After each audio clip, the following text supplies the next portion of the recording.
क्योंकि हमारी टीम तो नंबर 1 वनडे इंटरनेशनल टीम है, कोई शक नहीं है। लेकिन अब मैं अपने मेहमानों से भी पूछ लेता हूँ कि इनकी क्या राय है। मियामी से आए हैं और लगातार वहां पे जो है वो बारिशें हो रही थी। कितना मुश्किल हो जाता है एक प्लेयर के लिए, कैप्टन के लिए, बारिश को जहन में रख के। डीएल भी इतना कोई कंफ्यूजिंग हो जाता है, एक विकेट गिरी तो ये स्कोर चेंज, ये टारगेट चेंज, कितना मुश्किल हो जाता है पूरा फिर से रीस्ट्रैटेजाइज करना। तो माशाल्लाह हमारी टीम ओवरऑल बहुत अच्छी लग रही है और मेरे ख्याल से बेहतरीन मौका है पाकिस्तान का, एक मैच नहीं बल्कि इस एशिया कप को लिफ्ट करने का, अगर कोई इंजरी इंशाल्लाह नहीं होती। एज ए कोच भी रहा हूँ, सबसे बड़ी जो इनकी कामयाबी है ना, जितने भी बड़े प्लेयर होते हैं ना, जब वो किसी के ऊपर ट्रस्ट करते हैं ना तो उनकी बात को अदब से सुनते हैं। कहते हैं ना, बात को सुनने का आप हक अदा कर दो, अल्लाह आपको समझा देते हैं बात। लेकिन हटदर्मी है इंडिया की, हालांकि कभी भी पाकिस्तान ने मना नहीं किया कि हमने नहीं खेलना। हिस्ट्री तो ये कहती है कि जी एक बहुत ही जबरदस्त किस्म का क्लैश होता है इंडिया पाकिस्तान का। प्लेयर्स डेफिनेटली उनको ये पता होता है कि यहाँ का परफॉर्मेंस हमें हीरो बना देगा। ऐसे नमस्कार दोस्तों, आज भारत और पाकिस्तान का मुकाबला होने वाला है। पर पाकिस्तानी कह रहे हैं इस टाइम हमारी टीम नंबर 1 है, क्योंकि भारत आईपीएल के बाद बहुत सारे वनडे मैच नहीं खेला और पाकिस्तान खुश हो रहा है इस पर कि हम नंबर 1 है और हम भारत को हरा सकते हैं, कि हमारे पास वर्ल्ड के टॉप 3 प्लेयर है। मतलब कुछ भी कह रही है, हमारे पास विराट कोहली है, रोहित शर्मा है, सूर्य कुमार यादव है, जो इन पाकिस्तानी को पिला पिला कर मारेंगे। आप देखिए पाकिस्तान की जो मीडिया है क्या कह रही है इस पर। और आपकी ड्रिफ्ट की वजह से बहुत ज्यादा विकेटें आपको मिलती थी, कोई सीधा रह जाता था, कोई स्पिन हो जाता था। मैं अभी यही डिस्कस कर रहा था कि बीइंग लेग स्पिनर आपको ड्रिफ्ट करने का गुर आना चाहिए, जो गुर सीखना पड़ता है। एंड में जब आपके मेरे ख्याल आखिरी 5-6 साल आपको पता चल गया था कि मेरा ड्रिफ्ट कैसे होना है। एंड आई रिमेंबर जब हम इकट्ठे भी ड्रेसिंग रूम में शेयर करते थे, मैं भी आपको याद करा दिया करता था कि आपका फ्रंट आर्म लॉक करना और आपको क्रीज के ऊपर रुक के बॉल को अंदर की तरफ पुश करना।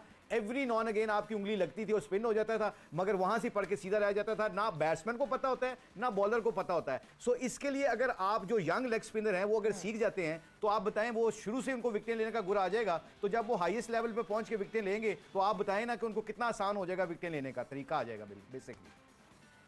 बिल्कुल मुशी भाई, जब आप अपनी अच्छी परफॉर्मेंस करते हैं और आपसे जब परफॉर्मेंस नहीं हो रही होती तो हम क्यों कहते हैं कि आप अपनी अच्छी परफॉर्मेंसेस देखो कि आपने अच्छा क्या किया है। उसमें फर्क नहीं होता, उसमें सिर्फ प्रोसेस का फर्क होता है कि अगर आपका हाथ थोड़ा सा बैंड आता था, आप उसमें जो अच्छी बॉलिंग हुई होगी आपसे उसमें बिल्कुल हाथ सीधा आता था। तो ये एक रिमाइंडर होता है, जो एक दूसरे को कोचिंग किया है इस लेवल पे, एक दूसरे को रिमाइंड कराना होता है कि यार आपका हाथ यहां से गलत आ रहा है, या प्रोसेस आपका पूरा नहीं हो रहा है, या आपकी कमर नहीं लग रही, तो जिसकी वजह से फर्क पड़ता है। रिमाइंडर्स होते हैं छोटे छोटे जो देने पड़ते हैं, यही कोचिंग है। तो बस शिद्दत से ये इंतजार है। जी जी क्विकली हाँ। मैं व्यूअर्स को ये भी बताना चाहता हूँ कि शाहिद हो गया, इमरान ताहिर हो गया, क्योंकि लकीली मैं इनके साथ खेला भी हूँ और इनके साथ एज ए कोच भी रहा हूँ। सबसे बड़ी जो इनकी कामयाबी है ना, जितने भी बड़े प्लेयर होते हैं ना, जब वो किसी के ऊपर ट्रस्ट करते हैं ना तो उनकी बात को अदब से सुनते हैं। कहते हैं ना, बात को सुनने का आप हक अदा कर दो, अल्लाह आपको समझा देते हैं बात। तो ये शाहिद ने जो बात की है ना, जब भी मैं कभी शाहिद से बात की है, कभी क्रिकेट की, हालांकि बहुत ज्यादा विकेटें ली हैं पाकिस्तान की तरफ से, बहुत मैचेस जिताए हैं, but as Shahid said some time इंसान खेलते खेलते अपने प्रोसेस को भूल जाता है। तो जो बाहर बैठे होते हैं वो याद करा देते हैं, तो याद कराने से बंदा एकदम फिर कम बैक कर जाता है। तो जितने भी लोग सुन रहे हैं, जब जहां पे भी आप क्लब क्रिकेट खेलें, फर्स्ट क्लास क्रिकेट खेलें, अपने कोचों की बात को सुनने का हक अदा करेंगे, आपको नेचुरली अल्लाह बात समझा देगा। बिल्कुल। और हम लाला शिद्दत से इंतजार कर रहे हैं कि जब आप भी यहाँ स्टूडियो में आ जाएंगे तो आप दोनों से और हम स्पिन के बारे में जो है वो अंडरस्टैंडिंग लेंगे, क्योंकि जो हमारे व्यूवर्स हैं जो इस वक्त टीवी पे तो देख ही रहे हैं, मगर जो यूट्यूब पे देख रहे हैं वो हमसे सवालात पूछना शुरू हो गए हैं। और आप लोगों को मैं बताती चलूं कि आप लोग हमसे सवाल पूछ सकते हैं आज, जिस तरह मुशी भाई ने ये स्पिन क्लास के हवाले से डिस्कशन शुरू की है।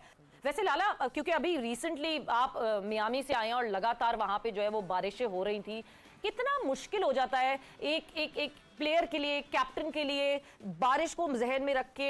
डीएल भी इतना कोई कंफ्यूजिंग हो जाता है, एक विकेट गिरी तो ये स्कोर चेंज, ये टारगेट चेंज, कितना मुश्किल हो जाता है पूरा फिर से रीस्ट्रैटेजाइज करना, हर थोड़ी देर बाद मैच को रीस्ट्रैटेजाइज करना। सवेरा मुश्किल होता है क्योंकि आप होटल से निकलते हो, आप सोचते हो कि इतने बजे मैच शुरू होगा, उससे पहले आप वार्म अप करते हो, एंड देन फिर बारिश आ जाती है, फिर पता नहीं चल रहा होता कि पिच कितना गीला है, ग्राउंड कितना गीला है, कितनी देर बाद मैच शुरू होगा। तो आपको समझ नहीं आ रहा था कि मैच होगा भी कि नहीं होगा। तो बॉडी लैंग्वेज जो है ना वो आपकी नेगेटिव होती जा रही होती है।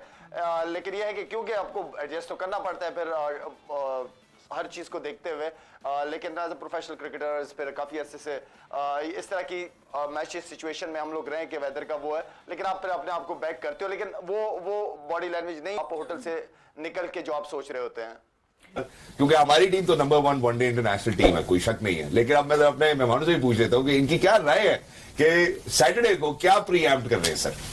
अच्छा जी, अरुण भाई।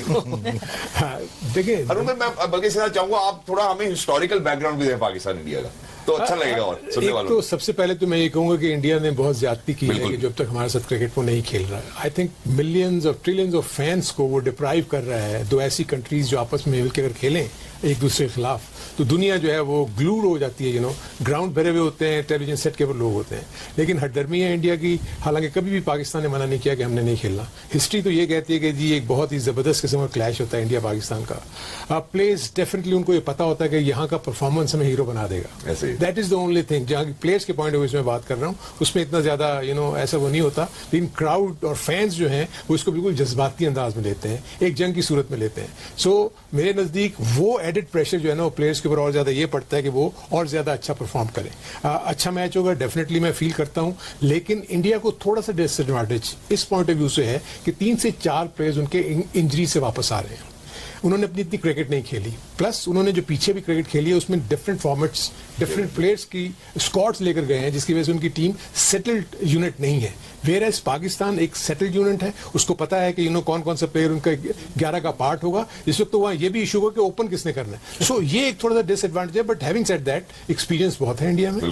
तो इसलिए हम ये तो नहीं कह सकते कि पाकिस्तान बिल्कुल स्वीप कर देगा और उनको बिल्कुल खेलने नहीं देगा। सो अच्छा कॉन्टेस्ट में देख रहा हूँ और ऑब्वियसली फैंस जुड़े हुए होंगे इस कॉन्टेस्ट में। ये हमारे प्लेयर्स के लिए या और उनके प्लेयर्स के लिए मेंटली चैलेंजिंग भी होता है इक्वली। आई थिंक अब मेरे ख्याल से दोनों प्लेयर्स काफी हद तक एडजस्ट तो कर चुके हैं, बट एक जो इंटेंसिटी होती है इंडिया पाकिस्तान मैच की, वो हम जितना मर्जी कह लें इसको हम बाकी मैचों की तरह लेते हैं, पर ऐसा होता नहीं है। आपको पता होता है कि इसका एक एक्स्ट्रा प्रेशर है, इसकी वैल्यू एक्स्ट्रा है। ऑफ कोर्स आप परफॉर्म करते हैं तो आप बहुत हीरो बन जाते हैं, आप नहीं परफॉर्म करते तो ज्यादा आई बॉल्स होते हैं आपके ऊपर।